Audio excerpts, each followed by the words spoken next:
What's going on, YouTube? This is Bing147, Andrew Thornton. I'm coming at you here with a video response to Edt1138's Top 3 Tuesday question, which is, what are the 3 most obscure items in your collection? It's my first video response, but I've been a long time watcher of Top 3 Tuesday. I really enjoy Ed's content, and I've kind of always wanted to respond, so I thought I'd do so this week. Whether I continue to do so, it's going to, I guess, depend a little bit on the amount of feedback I get and who enjoys it. Hopefully you'll enjoy it. I have a variety of... I have a lot of stuff. And there's a lot of things I could have shown, games, accessories, things like that. But, I really, as far as games, I wasn't sure what to pick out as truly obscure. Accessories, I have some nice ones, but nothing that's crazy obscure. So I decided to go with systems. I have 3 systems in particular that jumped out at me as my most obscure. Ones that very few people, even collectors, probably own. I'm sure Ed owns all of them because he owns everything. But, except for one, I think. But, yeah, these are all pretty obscure, and I thought I'd show them off. The first one here, probably the least obscure because it's made by Sega, but that is a Sega Pico, which was an entertainment system that Sega produced back in the day. It opens up here. It's actually got a game in it at the moment. It's the only game I have for it. This plugs into your TV. This is like basically a touchpad.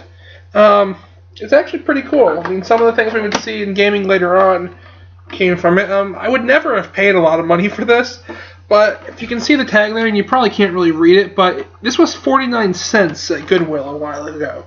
Still haven't bothered to take the pad off. I did test it. It works really well, actually. Kind of had some nostalgia for me. My babysitter growing up actually had one. I remember playing it a fair amount back in the day, actually, when I was young. Probably like 5 years old, 6 years old, something like that.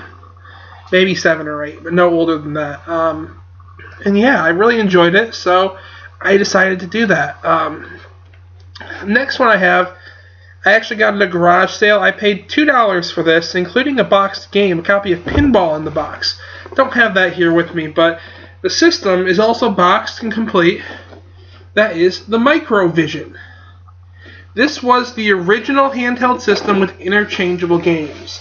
If I open this, I don't know that it's complete. I think it's missing a couple things, but it does have the styrofoam, the Blockbuster, which is the game that comes with it, manual, and the system itself with Blockbuster. It's not a great system. I mean, but it's cool from a historical perspective, to be honest, and it's just kind of, like I said, it was $2 boxed. The box is in fairly nice shape. There's some tape on it, which I've never bothered getting off just yet. But yeah, I mean, I definitely thought it was worth it for the price.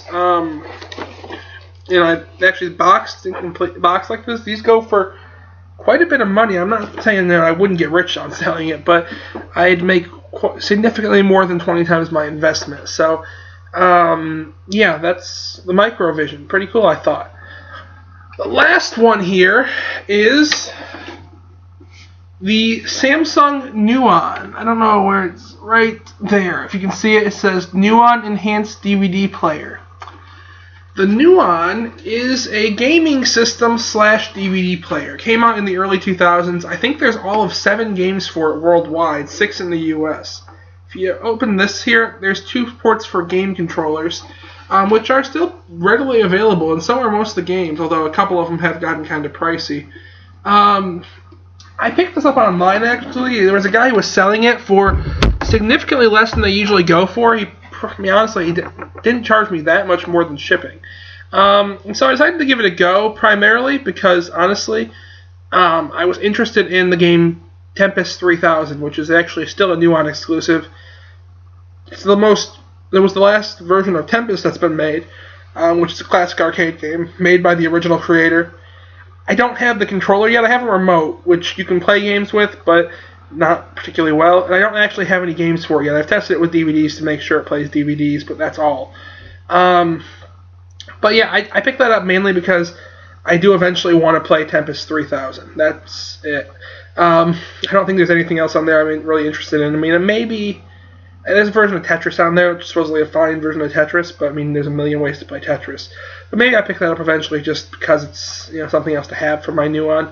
Also, there's a game, Merlin Racing, which maybe, I don't know, it's on PC also, but just to have something else to play on a thing, there's not a lot to play. Maybe I'll pick up a couple of the cheap ones.